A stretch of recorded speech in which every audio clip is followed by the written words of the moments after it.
Bismillahirrahmanirrahim. Welcome back to my YouTube channel KG Knowledge House. This video is about unit number 4 biotechnology from class 8 KPA textbook, and we are going to discuss the short questions of the unit number 4 on page number 55. So let's start the video. Question number 1. What could be the advantages of microbes produced dyes over synthetic dyes? कहते हैं कि microbes produce dies के कौन कौन से advantages हैं बनिस्बत synthetic dies के, उनको हमने डिस्क्राइब करना है। Answer is microbial dye have many advantages over synthetic dies.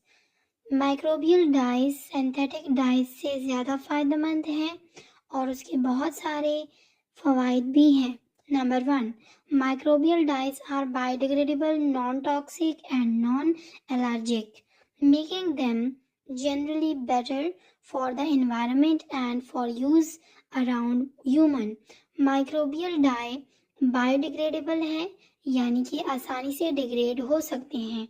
इसकी वजह से कोई एलर्जी क्रिएट नहीं होती, कोई टॉक्सिसिटी नहीं होती, तो ये नॉन टॉक्सिक भी हैं और नॉन एलर्जिक भी हैं, जिसकी वजह से माइक्रोबियल डाई एनवायरनमेंट के लिए बहुत ज़्यादा फ़ायदेमंद हैं और इंसानों की यूज़ के लिए भी बहुत ज़्यादा बेहतरीन है। तो ये भी इसका एक एडवांटेज हो गया। Number 2, microbial dyes don't have any carcinogenic components. Microbial dye में कोई भी कार्सिनोजेनिक कंपोनेंट नहीं होता। इसकी वजह से ख़ास वो बीमारियां जिनका कोई इलाज नहीं होता, बहुत ज़्यादा ख़तरनाक बीमारियां होती हैं, तो वो केमिकल्स इसमें इंक्लूड नहीं होते, जिसकी वजह से ये बहुत ज़्यादा सेफ भी है। Number 3, microbial dyes are obtained from renewable sources that can be harness without imposing harm to the environment. Microbial dyes हमारे पास ऐसे चीज़ों से बनाए गए हैं जो रिन्यूएबल सोर्सेज हैं, दोबारा बनाए जा सकते हैं। तो अगर हम इसको ख़त्म करना चाहें तो ये आसानी के साथ ख़त्म भी हो सकते हैं और इसकी वजह से एनवायरनमेंट को कोई भी नुकसान नहीं होता। Question number 2 is give the advantages of using biodegradable plastic. हमने बायोडिग्रेडेबल प्लास्टिक की एडवांटेजेस बतानी है कि हम अगर बायोडिग्रेडेबल प्लास्टिक मीन्स के ऐसे प्लास्टिक जिनको हम डिग्रेड कर सकते हैं, ख़त्म कर सकते हैं, तो अगर हम ऐसे प्लास्टिक को यूज़ करें तो उसकी वजह से कौन कौन से एडवांटेजेस हमें मिल सकते हैं। Answer is the advantages of using biodegradable plastics are given below.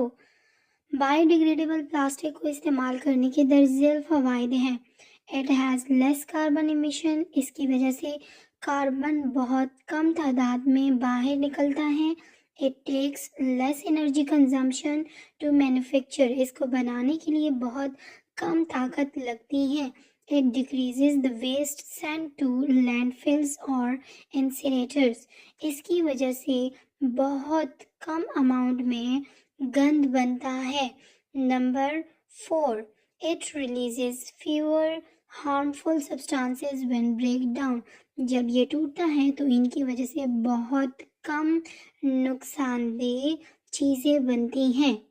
Question number 3, what is the significance of fermented food. Fermented food की कौन कौन सी एडवांटेजेस हैं या फ़ायदे हैं या ये क्यों बहुत ज़्यादा मुफीद है। Answer is the significance of fermented food are given below. Fermented food की अहमियत दर्जिल है। They provide and preserve vast quantities of nutritious food in a wide diversity of flavours, aromas and textures which enrich the human diet.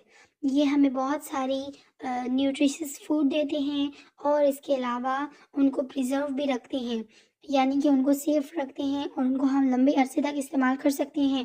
इसके अलावा हम इससे बहुत ज़्यादा डाइवर्सिटी ऑफ फ्लेवर्स भी ले सकते हैं, यानी ये फूड के टेस्ट को भी बढ़ाता है, इंक्रीज़ करता है और इसके अलावा हमें वाइड वैरायटी ऑफ फ्लेवर्स मिल सकते हैं। इसके अलावा हम अरोमास भी ले सकते हैं। अरोमास मीन्स फ्रेगरेंस, यानी कि उससे अच्छी अच्छी स्मेल जाती है। टेक्सचर मीन्स बनावट के लिए भी हम इसको इस्तेमाल कर सकते हैं।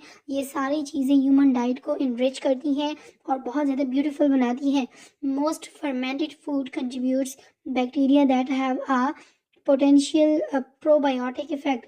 बहुत सारे फर्मेंटेड फूड में वो बैक्टीरिया होते हैं जिनमें पोटेंशियल होता है और उसमें एक इफेक्ट मौजूद होता है जिसको हम पोटेंशियल प्रोबायोटिक इफेक्ट बोलते हैं। इसका मतलब है this means that this bacteria में help restore the balance of bacteria in your gut, support digestive health and elevate any digestive issue। और ये ऐसे बैक्टीरिया होते हैं जो हमारे डाइजेस्टिव सिस्टम के लिए बहुत ज़्यादा ज़रूरी होते हैं और ये डाइजेस्टिव सिस्टम के हेल्थ को मेंटेन रखते हैं, उनके बैक्टीरिया को बैलेंस रखते हैं। और इसके अलावा अगर हमारे पास कोई डाइजेस्टिव इश्यू क्रिएट होता है तो वो उसको सॉल्व करने में भी मदद देते हैं। तो फर्मेंटेड फूड हमारे पास बहुत ज़्यादा इम्पॉर्टेंट है और इसके बहुत सारे फ़वाइद हैं हमारे लाइफ में। Question number 4, how biotechnology can transform the way of treating disease. कहते हैं कि बायोटेक्नोलॉजी की वजह से हमारे पास बीमारियों को ट्रीट करने के लिए जो रास्ते थे उनको किस तरह ट्रांसफॉर्म कर लिया गया है। तो आप इसको एक्सप्लेन करें। तो इसका रीज़न मैं आपको आंसर में बताती हूँ। Answer, biotechnology can transform the way of treating diseases by. Biotechnology ने बहुत रास्तों को तब्दील किया है जिसकी वजह से हम बीमारियों का इलाज आसानी से कर सकते हैं। और किस तरह किया है इसने चेंज, वो कुछ पॉइंट्स में हम बताएंगे। Number 1, diagnose of diseases in short time. Disease को डायग्नोज करना या ये पता लगाना कि किस इंसान को कौन सी बीमारी है, आजकल ये बायोटेक्नोलॉजी की वजह से बहुत शॉर्ट टाइम में हम किसी भी डिजीज़ को डायग्नोज कर सकते हैं। Number 2, development of appropriate medicines. अब डिफरेंट डिजीज़ेज अगर गिवन हो लेकिन डिजीज़ को क्योर करने के लिए अगर मेडिसिन अवेलेबल ना हो और एप्रोप्रिएट मेडिसिन ना हो तो उन बीमारियों का हल या इलाज नहीं होता। तो आजकल हमारे पास मेडिसिन को बहुत ज़्यादा डेवलप कर लिया गया है, इम्प्रूव कर लिया गया है, जिसकी वजह से डिजीज़ेस को properly within short time treat कर लिया जाता है। More accurate methods of determining correct drug dosages. हमें ये भी पता चल सकता है कि कौन से ड्रग के लिए कितनी डोजेज रखनी है। तो करेक्ट अमाउंट और करेक्ट मेथड के ज़रिए हम आसानी के साथ ड्रग की डोजेज को डिटरमाइन कर सकते हैं। Improvement in the drug discovery. Drug की दरियाफ्त के लिए बहुत सारे मेथड्स को इम्प्रूव कर लिया गया है। वैक्सीन्स, बेटर वैक्सीन्स, मतलब ये है कि वैक्सीन्स को भी बहुत ज़्यादा इम्प्रूव कर लिया गया है। अच्छे अच्छे वैक्सीन मार्केट में आ चुके हैं। जीन थेरेपी, और जीन थेरेपी भी एक ऐसा प्रोसेस है जिसके ज़रिए हम एक ऑर्गेनिज्म से दूसरे ऑर्गेनिज्म में आसानी के साथ जीन्स को इंसर्ट कर सकते हैं और उनको ट्रीट किया जा सकता है। Question number 5, what could be the best solution to mineral deficiency diseases in the third world countries? कहते हैं कि मिनरल डिफिशिएंसी की वजह से जो डिजीज़ेस होती हैं थर्ड वर्ल्ड कंट्रीज़ में, उसको हल करने के लिए कौन सा अच्छा रास्ता है और कौन सा बेस्ट सोल्यूशन है। The best solution to the mineral deficiency diseases in third world countries is to adding nutrients directly to soil with selective breeding or biotechnology. It is less costly method for reducing deficiencies and diseases. Answer इसका ये है कि mineral deficiency diseases जो कि mineral की कमी की वजह से होती हैं, जो थर्ड वर्ल्ड कंट्रीज़ में पाई जाती हैं, उनका बेस्ट सोल्यूशन ये है कि उनके सॉइल में हम न्यूट्रिएंट्स को ऐड करें, या तो हम सेलेक्टिव ब्रीडिंग के ज़रिए ऐड करें या फिर बायोटेक्नोलॉजी के ज़रिए ऐड कर सकते हैं। और ये एक बहुत ज़्यादा आसान और चीप मेथड है जिसके ज़रिए हम कमी को पूरा कर सकते हैं और इसके अलावा बीमारियों का इलाज भी कर सकते हैं। तो ये लेस कॉस्टली मेथड है, यानी आसान मेथड है।